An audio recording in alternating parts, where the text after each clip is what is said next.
Namo Fundamental Teacher Shakyamuni Buddha. Namo Fundamental Teacher Shakyamuni Buddha. Namo Fundamental Teacher Shakyamuni Buddha. Today I'm reading Ananda, Guardian of the Dhamma. The author is Helmuth Hecker. Ananda's Renown, Part 2. Ananda's praise has been voiced on many occasions in the Pali Canyon.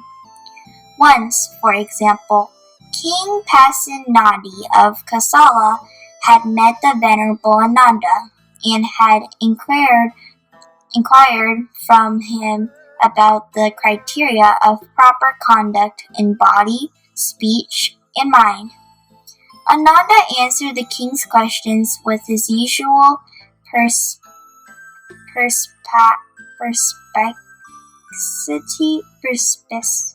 perspicacity, and the king was so delighted that he bestowed upon him a costly garment.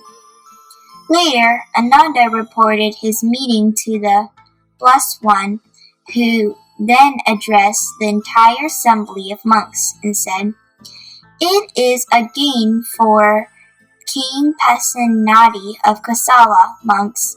It is fortunate for King Pasenadi of Kosala that he gained opportunity to see Ananda and to offer him service."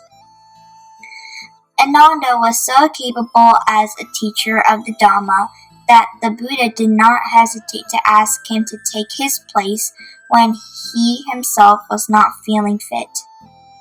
This happened among the Buddha's own relations, the Sakyans, at Kapilavatthu.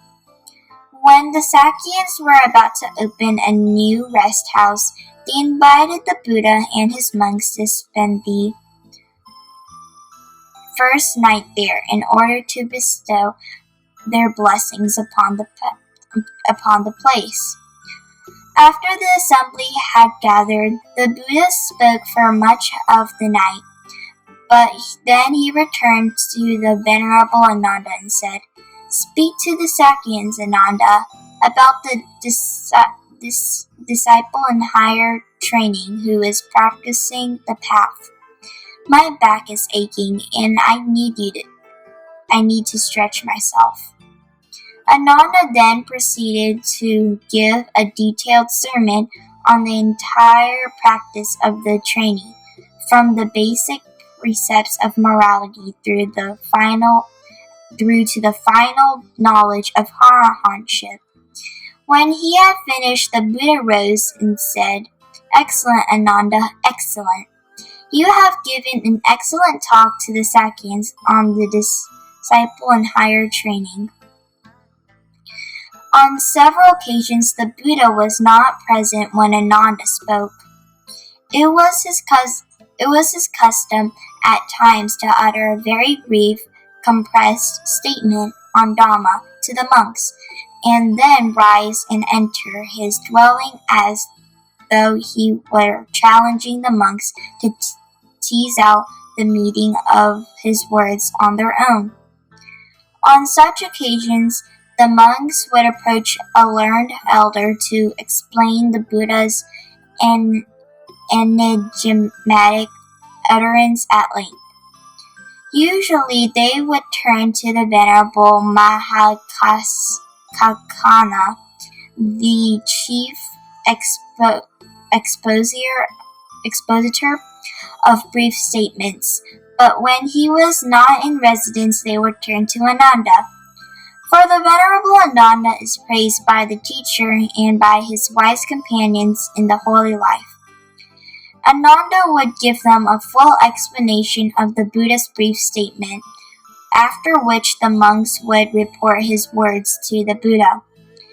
Invariably, the Buddha would declare, "Ananda, monks is wise, one of great understanding. If you had questioned me about this matter, I would have answered in the very same way that Ananda has answered.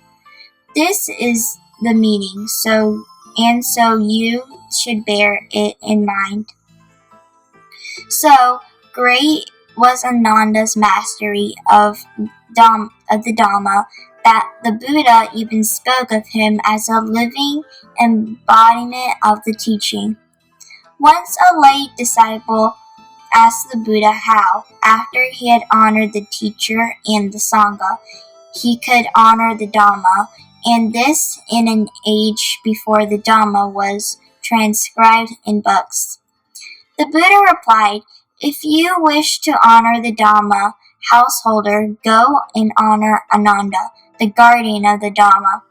Thereupon the lay disciple invited Ananda to a meal and gave him a gift of valuable cloth. Ananda offered this to Sariputta, who in turn gave it to the Buddha, for he alone was the cost of all bliss.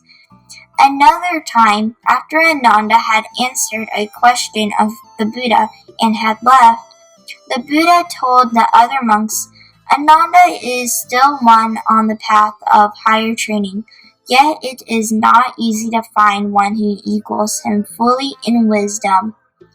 And shortly before his parinibbana, the Master said, "Just as the multitude of nobles, Brahmins, ordinary folk, and ascetics find joy in seeing a world monarch, equally joyful are the monks, nuns, male and female disciples about Ananda. If a party of these goes to see Ananda, his presence alone gives them joy. When he speaks on the Dhamma to them, there will be joy for them because of his words, and they are still not satisfied when Ananda reverts to silence." In view of this abundant praise, honor, and recognition, mutterings of envy and resentment against Ananda could have been expected. But this was not the case at all, for Ananda was a man without enemies. This rare fortune had not come to him by chance, but had been enjoyed by him in many previous existences as well. Ananda had subordinated his life to the Dhamma so completely that the fame could not touch him and make him proud. He knew that all that was good in him was due to the influence of the teaching, and with such an attitude, there was no scope in his mind for pride and complacency. When one who is not proud has no enemies, and such a one does not meet with envy. If someone turns completely inward and shuns social contact, as Ananda's half-brother Anuruddha did, then it is easy to be without enemies. But Ananda, the intermediary between the Buddha and his many devotees, constantly exposed himself to the malice and resentment of the captious-minded. Thus, the sheer fact that he lived without enemies, without rivals, without conflict and tension, borders on a miracle. This quality is truly a measure of Ananda's uniqueness. Even though Ananda did experience justified criticism and was occasionally admonished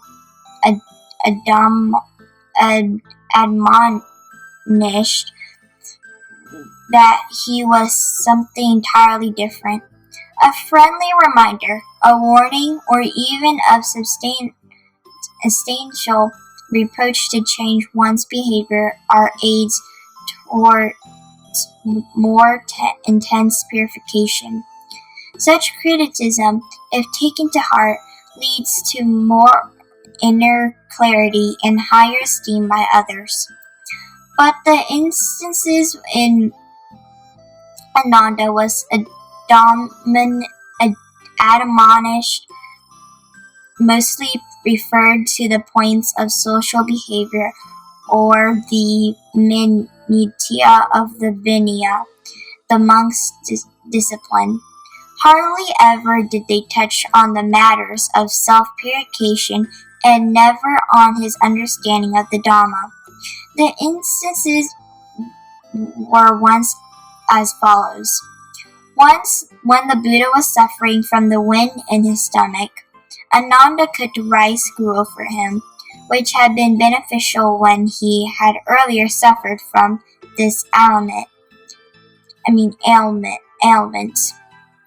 The Buddha admonished him, "It is not proper for ascetics to prepare meals in the house." After this incident, it was decreed inoffensive for a monk to cook for himself. Ananda adhered to this rule from then on with full insight into its necessary as part of true homelessness. Once Ananda went on alms round without his double robe. Fellow monks drew his attention to the rule established by the Buddha that a monk should always wear his 3 robes when going to the village. Ananda agreed wholeheartedly and explained that he had simply forgotten it.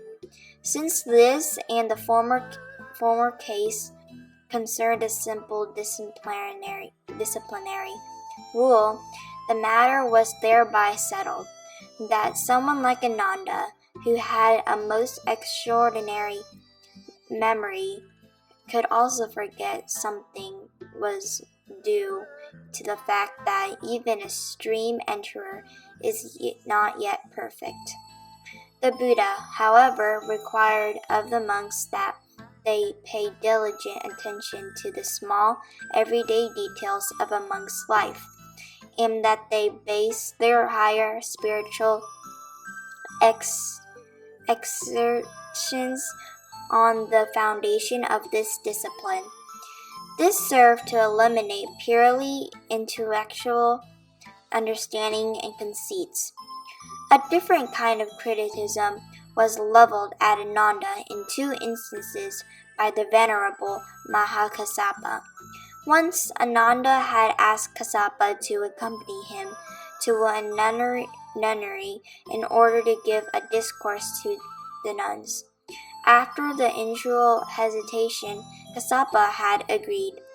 When the discourse was over, a headstrong nun blamed Kassapa for doing all the talking without letting the wise Ananda utter a single word. It was, she said, as if a needle peddler had tried to sell his wares in the presence of the needle maker. Ananda begged Kassapa to forgive her, but Kassapa replied that Ananda should show restraint, lest the Sangha should imitate an inquiry into his behavior. Kassapa intended this reproach to be a reminder to Ananda that in his zeal for teaching the nuns, he had overlooked the danger of personal attachment. This criticism was no doubt of benefit to Ananda in the future. The second incident occurred soon after the Buddha's demise, when 30 disciples of Ananda had left the Sangha. Kassapa reproached Ananda for not guarding the young men sufficiently.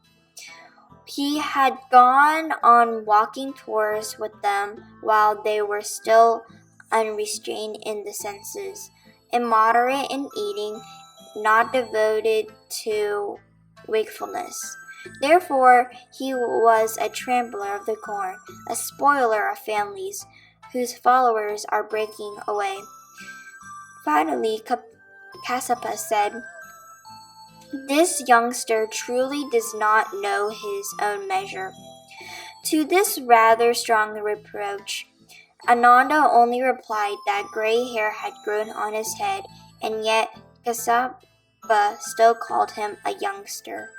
It may be that in this case, Ananda had overrated his own strength and underrated the worldliness of his pupils. Ananda did not argue about the objective justification of the censure. After all, he was not yet an arahant and was still subject to some defilements.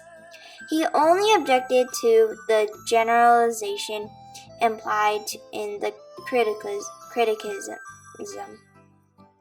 One may, however, assume that an arahant like Kassapa would have known which form of criticism would be most helpful to Ananda. In any case, Kassapa blamed Ananda in both instances because of his love for him. There was always an excellent relationship between these two monks. Another monk, Udayi, once criticized Ananda in the following way. Ananda had asked the Blessed One how far his voice would reach in the universe. The Lord had answered that the enlightened ones were immeasurable and could reach farther than 1,000-fold world system, with 1,000 suns, 1,000 heavens, and 1,000 Brahman worlds. Even farther than a 3,000-fold world system, they could penetrate all those worlds with their shining splendor and reach all beings living there with their voice.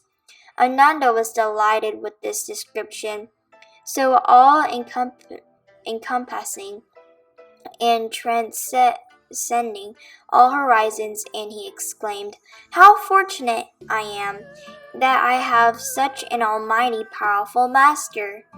Udayi objected, "What good does it do you, friend Ananda, that your master is almighty and powerful?" With these few words, a strong reproach was uttered that Ananda always looked at the person of the Buddha only and thereby forgot his real benefit, his own enlightenment. The Buddha immediately took sides with Ananda, saying, "Not so, Udayi, not so, Udayi. Should Ananda die without being fully liberated because of the purity of his heart, he would be king of the gods 7 times, or king of the Indian subcontinent 7 times. But Udayi, Ananda will experience final liberation in this very life." That the Buddha made this prophecy in Ananda's presence showed his confidence in him. He knew that his wide knowledge of this utterance also indicated that the Buddha found it useful to shield Ananda from reproach, self-inflicted and by others, by consoling him that his effort and striving would result in the highest attainment in this very lifetime. The Tathagata could make such a declaration only in the case of one who tended to be extremely conscious rather than too negligent.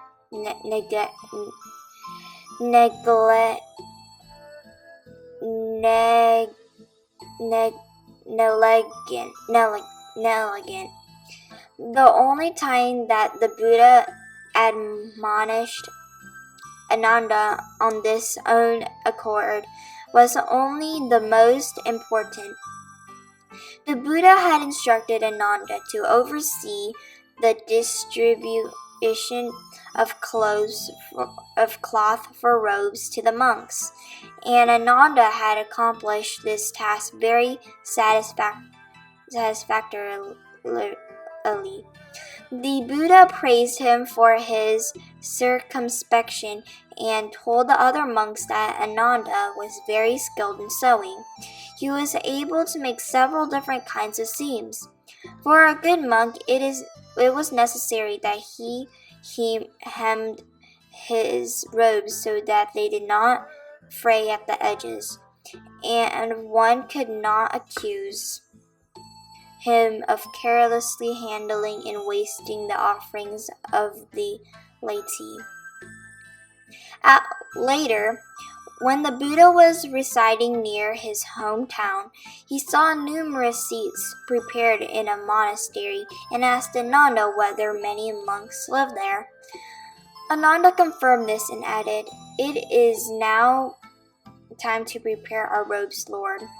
Ananda referred here to the Buddha's instructions that a monk should care for his robes properly. However, Ananda seemed to have arranged a sort of sewing circle, perhaps to teach his fellow monks the commended art of making seams. This was probably how it came to be a communal evening sewing hour. Ananda had not considered that this would turn into a home-like conversational hour during which the monks would indulge in frivolous chatter. Therefore, the Buddha gave this very emphatic injunction concerning the danger of mundane